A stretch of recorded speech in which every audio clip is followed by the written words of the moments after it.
Good morning, everyone. I have this information for you, and it's very important. So I hope that you will share it with everyone that you know. And I want to explain to you why the Lord required animal sacrifice in the Old Testament and why Jesus had to die for us. And you can find this information in the uh, book of Adam and Eve in the Forgotten Books of Eden. But when Adam and Eve were in the Garden of Eden, I like to think of the Garden of Eden as maybe like a first level of heaven. There are levels of heaven and levels of hell, I'm pretty sure. And because Paul said he was caught up to the third heaven and saw things that it was illegal for him to speak of. But when they were in the Garden of Eden, um, they the Garden of Eden was an incorruptible place. But when they disobeyed the Lord by following Satan and his trickery, um, they fell from grace. And in falling from grace, they were driven out of the Garden of Eden, which was a place of incorruption. And by being driven out, they became subject. They became under the jurisdiction of Satan, who is a fallen angel, and there's a lot of fallen angel demons with him. And you can find that information in the real Book of Enoch. Don't get deceived because there's some copycats. Satan's a copycat too. Yeah, but the they came under the jurisdiction of Satan. And Satan is evil. He's wicked. He's diabolical. He's deceitful. He's a liar. He's a cheat and a thief and a murderer and a destroyer.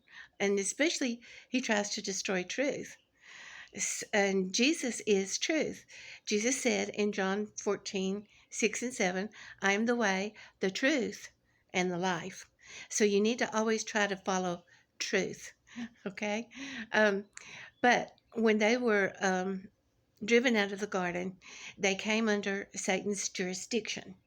And he became the little god of this world. He stole the uh, the rulership, and the Lord, and all the time in the book of Adam and Eve, he was always trying to destroy Adam and Eve because he's jealous of us because we're made in God's image and he's not. And since he's fallen, he's hideous. And if you see all these um, wicked things and scary things, that's him. I guarantee you, that's him and his gang. And all the bad stuff that comes our way, that's him and his gang working evil. But his time, he's been given time, um, and his time is almost up, and so he's stepping up his game. But yeah, we came under his jurisdiction, and so then we became corruptible. Uh, Satan is corruptible. He will have an end at a point. You can find that in Revelations 20:19 through 22. I would read all of that. Um, he does have an end. At one point, he will be thrown into the lake of fire, he and his angels, and he won't be anymore, ever.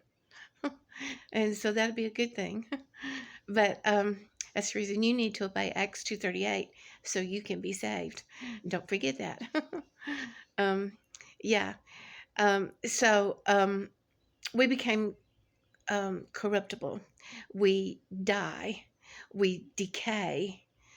Um, you know, it's just not good. Our flesh became fleshly, and it's just bad the way we are. Um, so by that happening to us, Adam was very upset. He was very dismayed. He didn't like it here at all. And Eve didn't either. And Adam was so upset and he would get into so much despair that he would often try to kill himself. And at one point, when Adam tried to kill himself, um, of course, being flesh now, corruptible, he bled. And, the Lord tells us that life is in the blood. And he bled, blood came out from Adam. And Adam thought in his mind, he thought,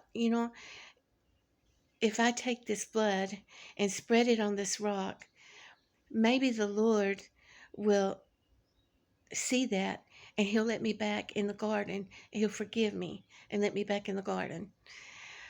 And the Lord saw that and it pleased the Lord because he knew that that was from Adam's heart. And the Lord had already set a guard at the Garden of Eden, so there was no way they could get back in.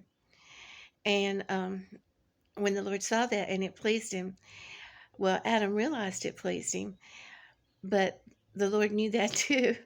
And the Lord said, um, the Lord was afraid that Adam would continue to try to kill himself to get more and more favor with the Lord. And so the Lord told Adam, he said, Adam, instead of you offering your blood up to me for forgiveness of sins, he said, instead of you doing that, he said, offer up bulls and goats and lambs, and that will be pleasing to me. And so that's what Adam started doing. But the Lord also told him, he said, Adam, I cannot let you back in the garden, not right now. He said, but in the fullness of time, I will come and save you, the Lord himself. And he did with Jesus. When Jesus was here on the cross and he died for all of our sins and for that makes us corruptible, and makes us decay and makes us, go into the grave and possibly hell if we keep following Satan and his evil ways. um, but yeah, so um, when the Lord um, when he was in the grave for our sins, he descended into hell, which, like I said, I think there's levels of hell. So I think that when Satan has the captivity of our souls, there's certain people who their sins in God's eyes were not as bad as a lot of sins. So be careful what you do. And also, there is punishment for sin. Don't let anyone tell you that there's not. Whatever you sow, you will reap.